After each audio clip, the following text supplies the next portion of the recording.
YouTube? This is yours truly, Dre the Plug, reporting live with some more technical heat. Make sure y'all hit that subscribe button below. Make sure y'all hit that bell below so y'all can stay notified every single time I drop new technical heat.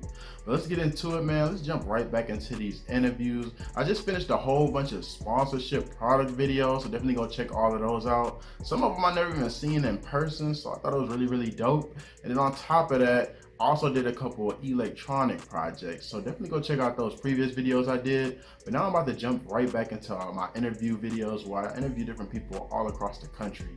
Let's get into it. Roll the clip. My name's Anisa YT. I did my undergraduate in mathematics and computer science at King's College London. Then I went on to do a master's in space studies at the International Space University. Now, it's been about 4 or 5 years since then, and I'm currently a principal data analyst for a fintech company.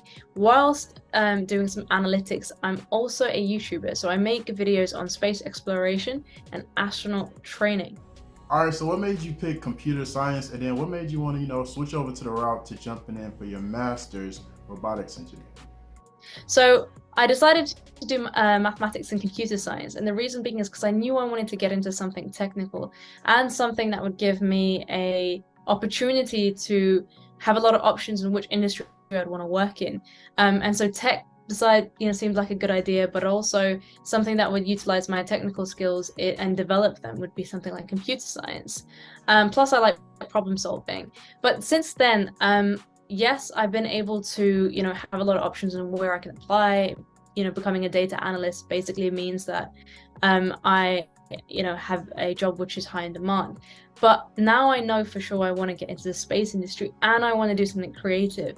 So robotic software engineering comes into play, something that combines my computer science and problem solving skills and allows me to be creative and create novel things such as robots. And these things, can be used for space exploration. So going out and mining ice and water on the moon, for example. So there's a lot of ways that you can use that for some really exciting stuff and new things as well. That's what made me decide to apply for a robotic software engineering degree. What do you feel that's going to be the biggest benefit when it comes down to getting into that major with robotics and what you're doing right now as far as analytics and computer science? So I think one of the biggest benefits of my current field, which is data analytics, is it's a job which is in demand. So actually there's a lot of opportunities, a lot of roles that are out there in many different industries. So I have options. And also it pays pretty well. The other thing I would say also is that you're really involved in high stake decisions. So for example, you're using data to analyze things and then make recommendations. And if you work for a startup, you could be making recommendations to the CEO or to the managing director.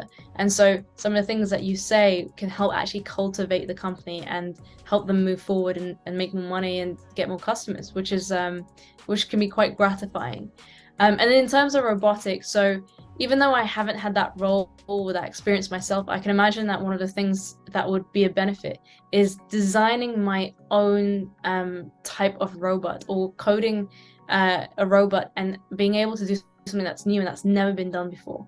And I think that's the thing that would really excite me is, I could create something that no one has ever created and publish it or use it for a case that has never been used for or problem that has never been solved before in that specific kind of way. So I think that novelty is what is enticing and it will also be a benefit. What's something that you did not expect jumping into these fields, jumping into both of these majors?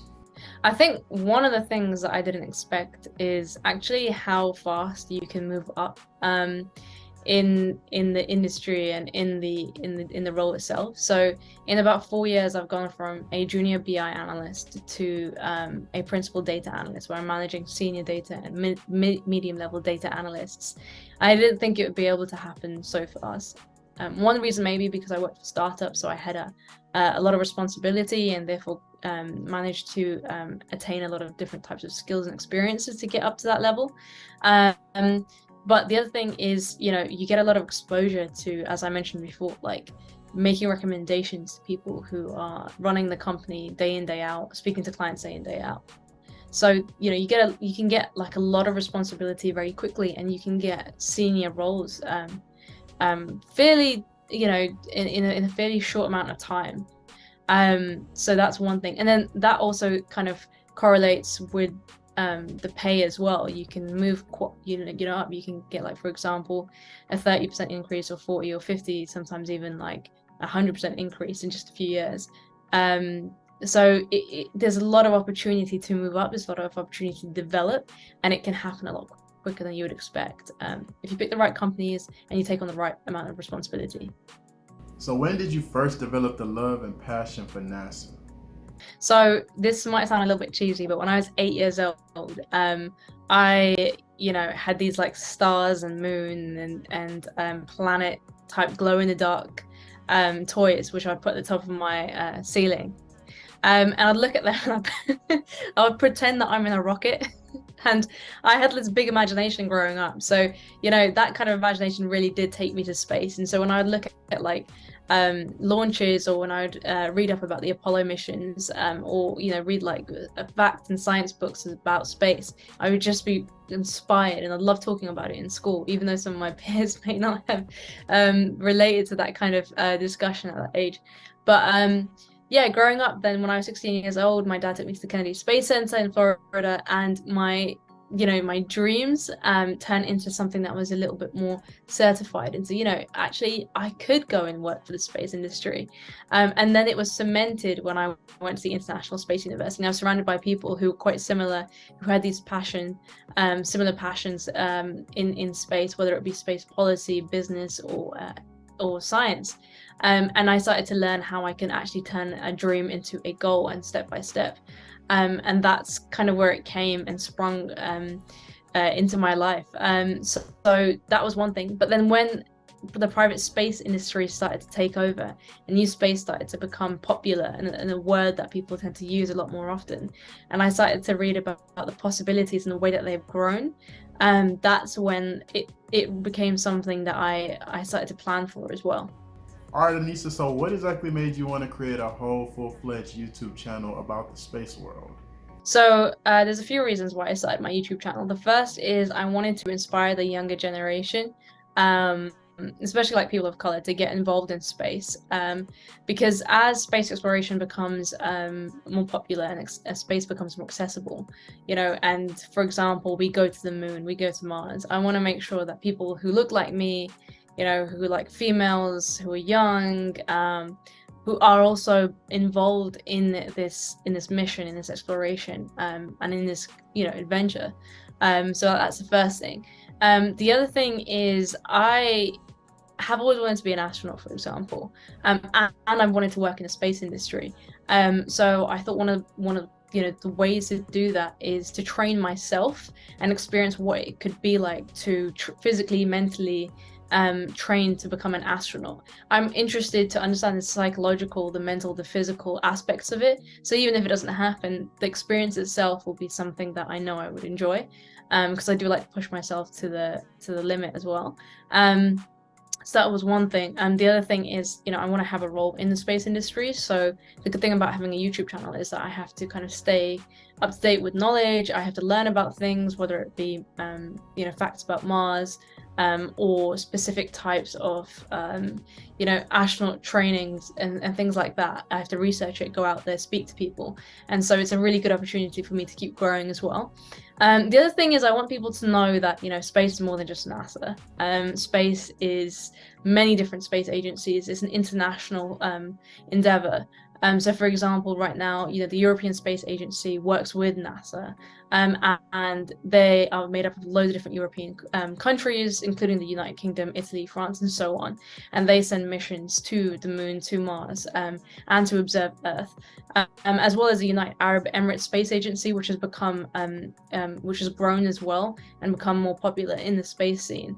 The Chinese the Chinese version of the space agency as well, and so on. So there's loads of countries that are getting involved, and then you have loads of private space companies. So for example, you could have SpaceX, which is based in America, but you also have iSpace, which is based in Japan, and they're trying to send rovers and robots to the moon to explore and to use the water and turn it into a transportation system.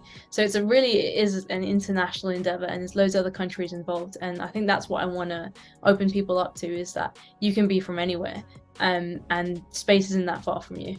All right, so tell the people about the two types of videos that you have coming out. You said it's going to touch on life on Mars. I know that's a hot topic right now, so just elaborate on those two videos that you got cooked up. Yeah, so I have two different types of videos. First is the case for Mars. So it's all about, what we've discovered on the red planet with the robots and the rovers and the helicopters that we have sent there. And also how we're going to get there and why we want to go there in the first place. So a lot of people, there's debates going on about whether there's a planet B, whether we want to have planet B, because there's obviously a lot of issues that are going on Earth. And it's a very important question, right? So I'm just going to be giving out some information from what I've learned about the facts about Mars, so people can kind of, create that and have that discussion, and for them to add a bit more information so that they can have that discussion and come up with an answer. So that's the first thing. The other thing is about related to astronaut training. So I'm going to be speaking with a doctor, but actually a flight surgeon from the European Space Agency, who will explain to me the medical requirements for astronaut candidates and people who become astronauts, pre-flight, during flight, and post-flight. So that's really interesting because you'll basically be able to find out like what it takes medically for someone to become an astronaut, and the training they have to go through. So those are two different types of videos that are coming out. One of them is going to be a series, so it's going to be either 2 or 3 part, and the other one is going to be either 1 episode or maybe 2 if I can get some more people from ESA to join. All right, so tell me a little bit about some of the videos that you created that you enjoyed the most. So there's 2 different types of videos that come up, right? The first one is through spacesuits. So I actually spoke to someone who is designing Jordan, the country's first spacesuit. So she is a mechanical engineering student, and she's already started creating a spacesuit which has some functional aspects to it, but she wants to create a fully functional spacesuit, and that was super exciting. She went through layer by layer what it makes up a spacesuit, including the layer, for example, which is a bulletproof layer. So we spoke about that, and she gave me some pictures, and I shared it on my YouTube video. And on the topic of spacesuits, I also spoke to ILC, which is the company that has built spacesuits previously, but they actually built the Apollo mission spacesuits and are currently building NASA's next generation spacesuits. And they told me about how they've changed, how they've developed, and just some facts about spacesuits.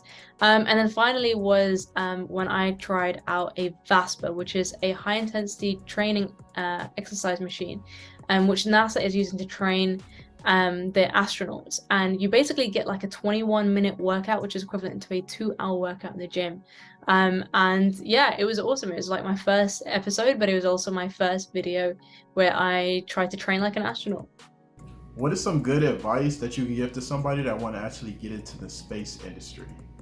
Yeah, so one piece of advice I'd give is if you're interested in space, is to check out the International Space University. It's an interdisciplinary master's, and they have a 1-year course which teaches you about space related to loads of different types of disciplines. So, for example, space related to medicine, space related to engineering, science, business, management, policy, law, and so on. So you get a really good foundational understanding by the end of that year.